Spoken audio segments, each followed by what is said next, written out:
Hello students, in today's lecture we will see the gangrene. Gangrene. The gangrene it can be defined as, the gangrene is defined as the massive death of the tissue superadded with the putrefaction. So gangrene is what? The gangrene is the massive death of the tissue superadded with the putrefaction. It differs from the necrosis. In necrosis, it is focal death. Focal death. It's a massive death means the tissue has been grossly gets affected in the gangrene. And plus is what? The superadded with the putrefaction. The death of the tissue superadded with the putrefaction is called as a gangrene. Now, the causes of the gangrene. There are various causes of the gangrene are there. They can be classified in different groups are there. The first one, it is secondary to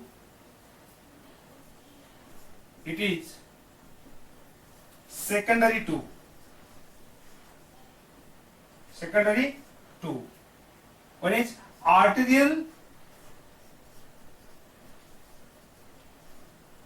obstruction. So main cause of the gangrene is arterial obstruction, which causes the impairment of the blood supply.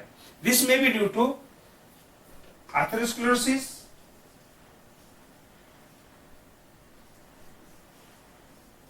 which is the main cause, major cause. B,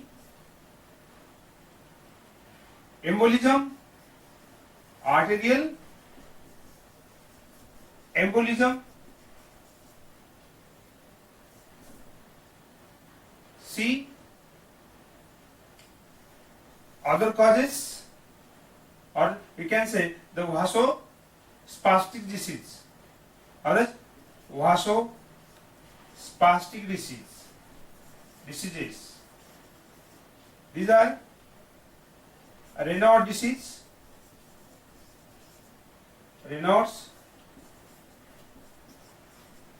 disease,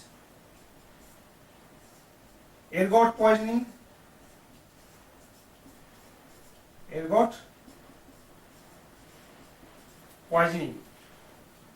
Sometimes the cause may be syphilitic. In syphilis, there may be end arteritis obliterans, which causes impairment of the blood supply, causing the obstruction to the arterial flow that may result into the gangrene. So remember, gangrene mainly occurs due to impairment of the blood supply, and this causes the impairment of the blood supply. Some of the venous diseases there. B, venous diseases. It is secondary to the venous diseases, mainly deep vein thrombosis.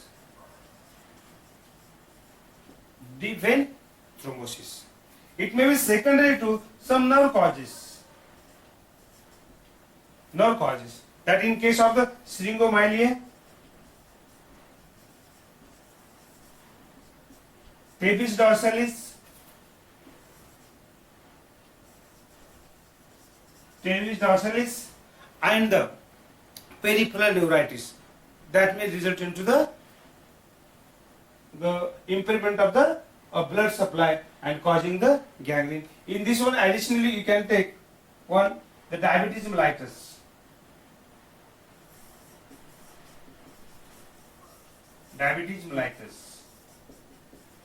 In diabetes mellitus also, there is a peripheral circulation is impaired, and due to that, development of the gangrene is more common in diabetes also there.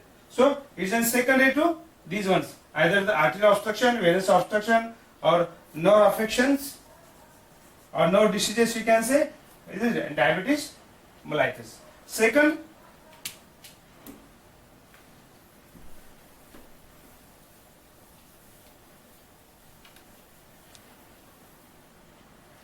Second group of the causes are traumatic.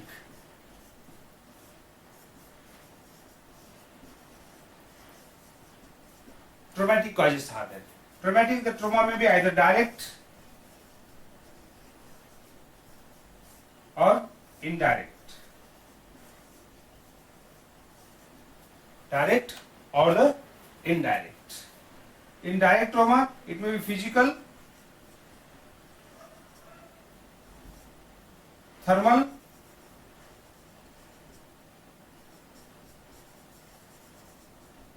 chemical. In physical, this is due to the pressure. So as is called the pressure sore or the bed sores that will result into the gangrene.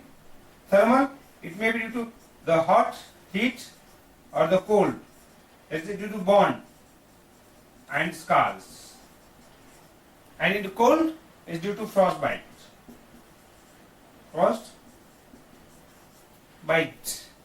In chemical, due to acids and alkalis. Even though it is a rare cause, but this can cause the gangrene. Third group are infective or due to infections. These are from boils. Number one, boils and the carbuncles. Second, gas gangrene,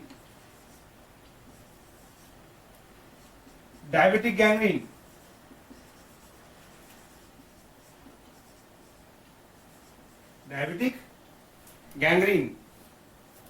and fourth one is a gangrene of scrotum. Gangrene of scrotum. This is caused due to the what?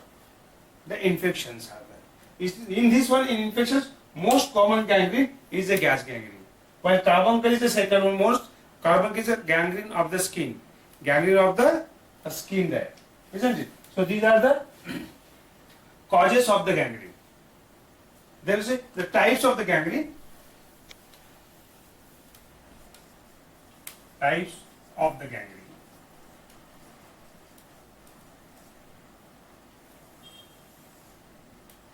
Gangrene is of three types.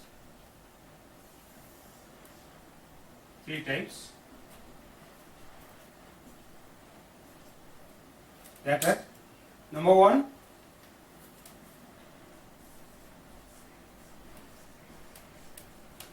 dry gangrene. Second, moist gangrene, or also called as a wet gangrene.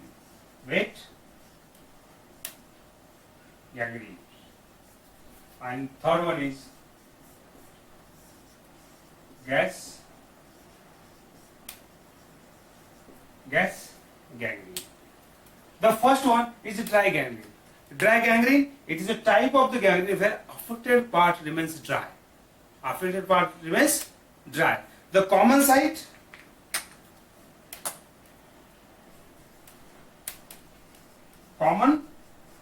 site is a limbs,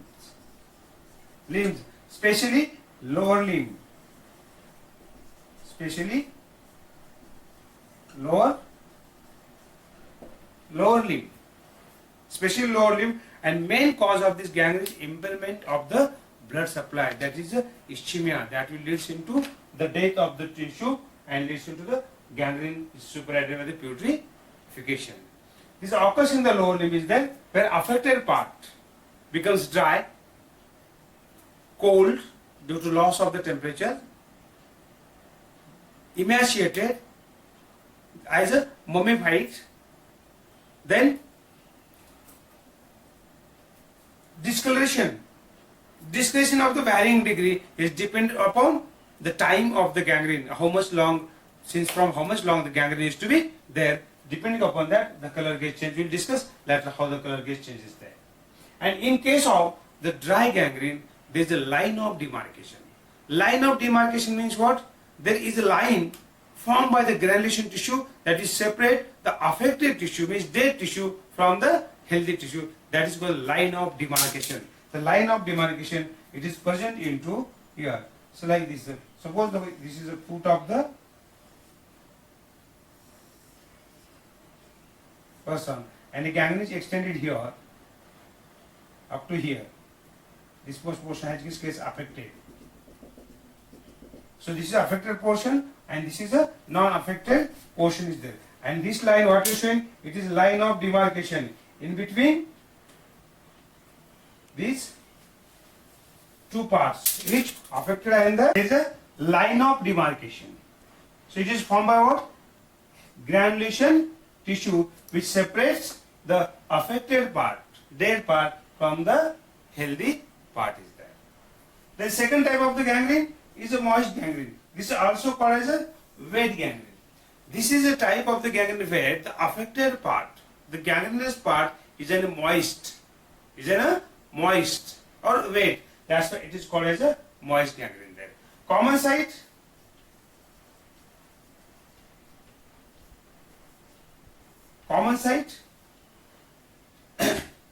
it occurs mostly in the limbs, in diabetic persons, then in the pancreas,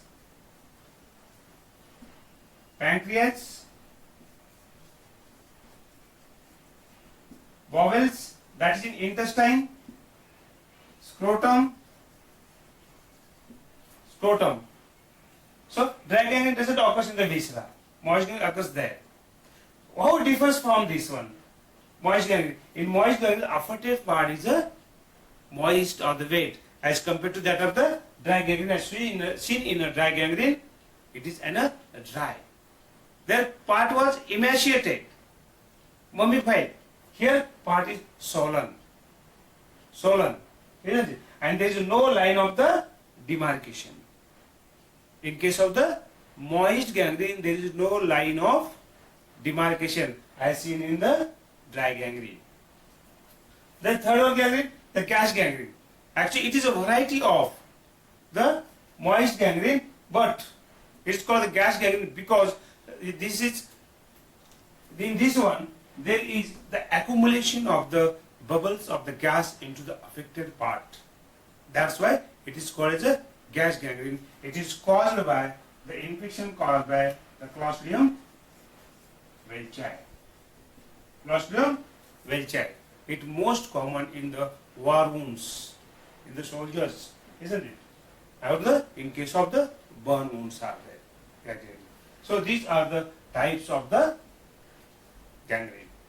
Now you see, when this gangrene occurs there, either the dry gangrene or the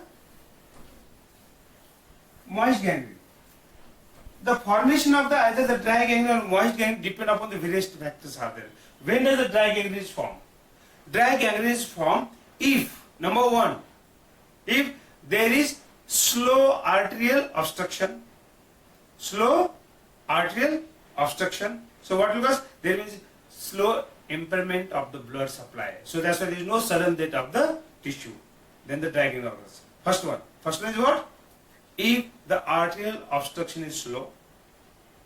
Second, if there is only arterial obstruction, at least first there is arterial obstruction and then the venous obstruction.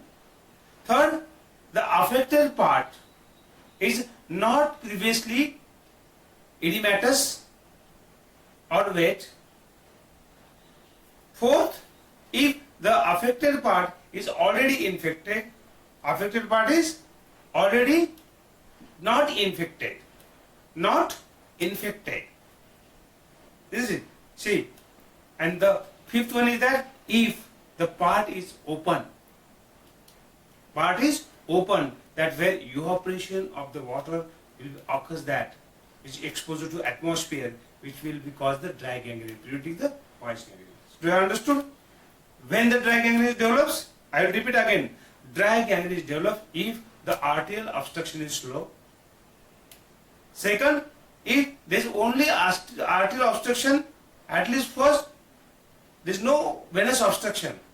The venous obstruction may occur lateral, or venous impairment of blood supply, circulation lateral on there. First arterial only. Third, if affected part is not infected. Fourth, if the affected part is not already edematous or previously edematous. And last one, if the affected part is open or exposure to atmosphere where it causes the evaporation, then the dry gangrene occurs. Then moist gangrene. When does a moist gangrene occurs? Moist gangrene occurs if the obstruction is sudden. Obstruction is sudden, or impairment of the blood supply is a sudden. Second, if impairment of the both circulation, arterial as well as the venous, then you form the moist gangrene. Third, if the affected part is already edematous, means there is already accumulation of the fluid in the tissue, and the gangrene develops there, ultimately it will be the moist one. Then fourth one, if the affected part is already infected, and third one, if the part is not open, it is closed, covered, or lies within, there is development of the moist gangrene. While the gas gangrene, already you have been seen, it occurs due to infection caused by the Clostridium welchii. So they understood. So which gangrene develops when? When the dry gangrene develops, when moist gangrene develops, and when the gas gangrene develops. They will see the general clinical features of the gangrene.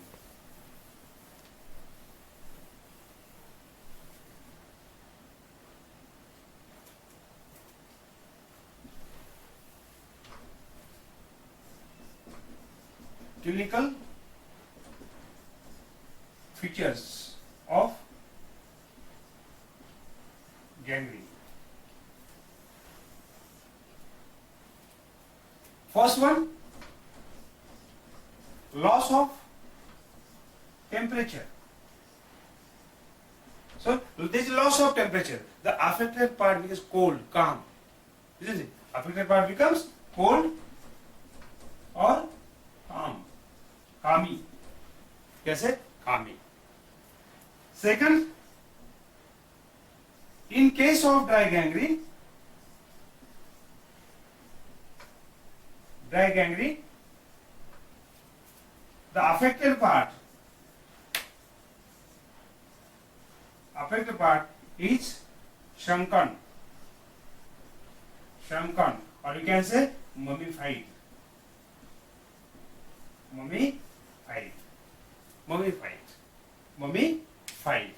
While in moist gangrene, it is swollen.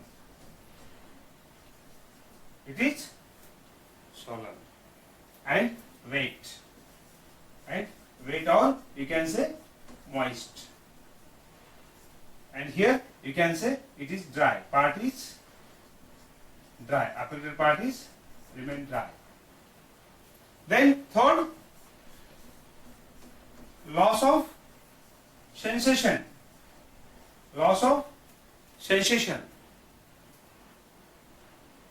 Fourth, loss of functions of the affected part. Fifth, pain. Initial pain may be due to impaired blood supply, ischemic pain. Later on pain may be infection or the swelling. The pain is there, but pain is variable. Sixth one, discoloration.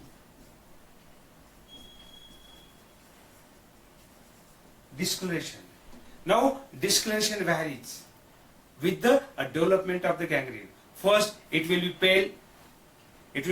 pale, then it will purple, becomes mottle, then dusky, may turn to greenish black, and finally may be the black. See, how does the discoloration occurs? Discoloration occurs with the age of the gangrene, with the development of the gangrene. At first it is pale. Pale due to what? It is due to the decreased circulation of the affected part, impairment of the blood supply in most of the cases. Part becomes pale. Later it becomes purple. Then it becomes mottled. Then dusky. Then it becomes greenish black. Finally it becomes the black. Isn't it? These are the clinical features of the gangrene in general. So do you understood? Then we will go for the investigations in the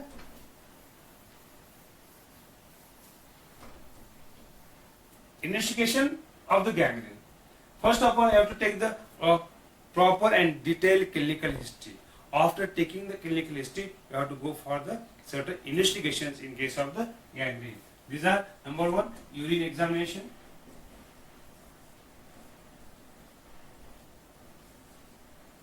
Urine examination, both routine and for the blood sugar. Blood sugar. Second, blood examination.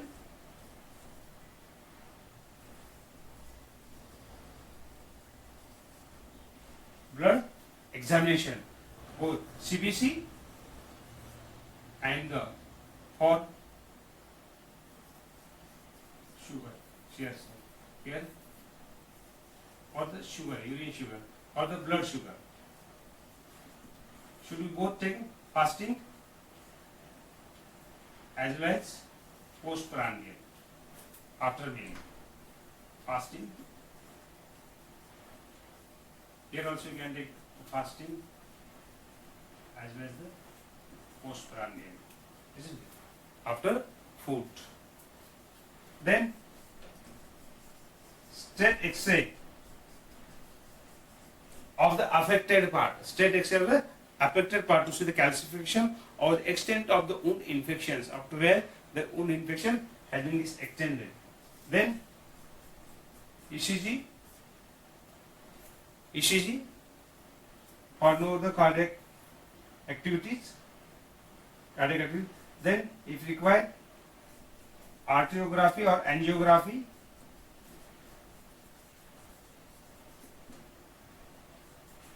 Sixth, venography in cases of venous. Venography in case of the venous obstruction. So this general investigations has been carried out to know either person has suffering from the diabetes or by routine urine examination we can know either these infections. Then the CBC, by CBC will get hemoglobin also and the all blood cell counts and estimation of the blood sugar level. Fasting as well as the postprandial. It will help us to know either diabetic is the cause behind it one or if the patient has the diabetes or the management of the cases. Then we go for the treatment of the gangrene or management of the treatment of the gangrene or the management of the gangrene. In the management of gangrene, there are two approaches are there. Two approach. One is the limb-saving attitude, and second is the life-saving attitude. Limb-saving attitude means to save the limb of the person. Do not go for the amputation. To save the limb of the patient. So how will this limb? By starting the antibiotic, suitable antibiotics after the culture sensitivity. Second, analgesic if required, because patients, some of the patients have the pain, severe pain are there, you have to use the analgesic in such cases. Then AGS, anti-gangrenous serum. If there is septicemia with affection of the large part of the limb, then you have to start the anti-gangrenous serum which will neutralize the toxins there. Then cleaning of the wound. The cleaning of the wound should be cleaned properly, debris should be removed, and wound should be keep exposure to the atmosphere. Isn't it? Which will prevent the infection by anaerobic bacteria, or which will also help in the wound healing there. And wound should be cleaned properly. We have to take the care of the wound. So that is the limb-saving attitude. Second, the life-saving attitude. Life-saving to save the life of the patient. In some cases, the gangrene is too much extended, where there is only limb-saving attitude is not possible or not is beneficial for the patient. Till saving the limb, death of the person may occur due to spread of the gangrene, where the gangrene is spread the fast. In such cases, we must have saved the life. Don't think about saving the limb, because if you are going to save the limb, there is chances of the death of the patient due to spreading the infection. Due to spread of the infection throughout the body, causing the septicemia, may cause the septic shock, may cause the death. In such cases, we have to amputate the part, the limb. Suppose the toe gets affected, the toe should be amputated. If it is extended beyond the toe, then the part should be amputated. During amputation, you should remember that it should be amputated from 2 centimeter proximal to line of demarcation in dry gangrene. But in moist gangrene, there is no line of demarcation. In such cases, you can take more than 2 centimeters proximal to it. Or you can amputate more than, above more than 2 centimeters of proximal to the gangrenous part. So that is a life-saving attitude. Lastly, you have to do the treatment of the underlying cause. Either atherosclerosis or obstructed artery, so you have to repair the artery. If there is obstruction to the veins, you have to operate and you have to repair the veins by the venoplasty or arteries by the angioplasty. Then, if person having the diabetes, you must have the proper treatment of diabetes. Where diabetes, unless and until it doesn't control the diabetes, the gangrene will not be cured or restoration will not be occur. So this is in short the treatment of the gangrene. You should keep two approach: limb saving attitude and the life saving attitude. Always don't go for limb saving. You have to thoroughly assess the condition of the patient, and you should not always go for the life saving attitude, because if not necessary, the amputation should not be carried out. We can preserve or we can save the limb of the patient.